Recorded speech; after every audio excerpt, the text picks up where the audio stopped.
I'd like to explore a discussion about scenarios using this book I read recently called The Susan Effect by Danish author Peter Høeg. The book is not designed as speculative fiction. It's a crime fiction novel. There's a touch of mystery around how the main character, Susan, has this innate ability about her that when she's in the presence of people, they open up and share and reveal things to her that they otherwise would not. Uh, Whether it's magical science fiction or some kind of quantum field, it's never really explored, it's just assumed. And Susan and her husband and her two children have a similar effect.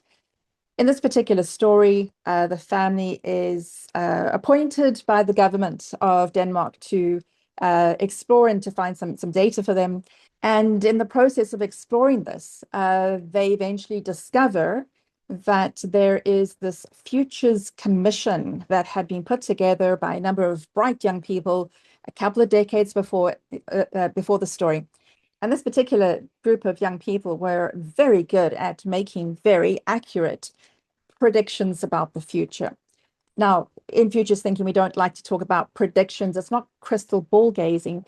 It is looking at the data that is available, the trends that are available, extrapolating into the future within certain parameters in order to create a number of potential scenarios. And at that point, we get to decide what to do with these scenarios. And in this case, this group in Denmark had predicted a social and economic collapse in Europe.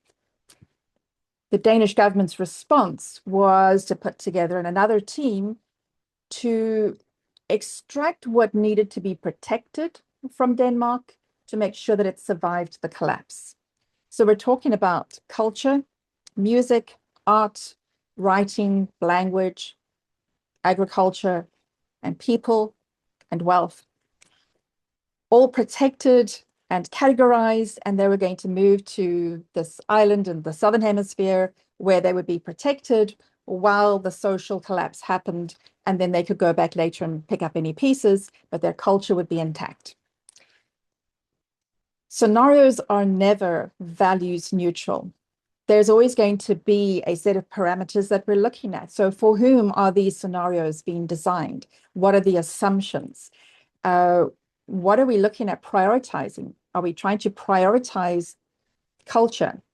Are we trying to prioritize physical resources? Are we trying to prioritize an elite group's wealth? Are we trying to prioritize people? And it turns out in a lot of scenarios and in a lot of situations today, so we're not looking at the future, but today, people are not prioritized. Wealth is prioritized. Culture is prioritized.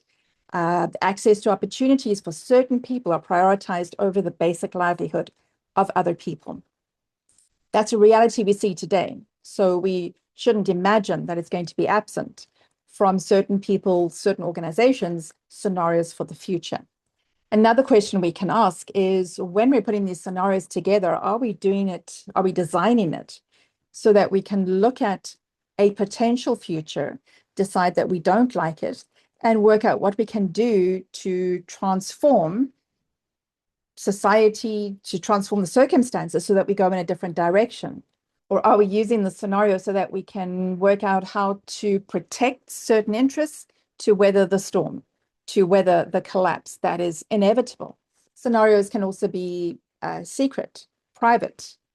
They can be designed for a particular in-group, for their interests, or they could be co-created, democratic, accessible.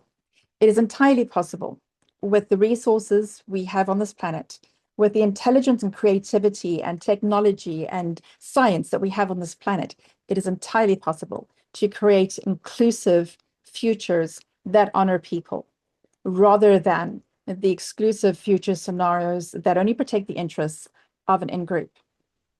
We're able to do better. We're able to think about the future in a better way. But that only happens if we're able to have the courage to explore our own values, our own assumptions, and to explore together the potential of what a good, inclusive futures could look like for everyone.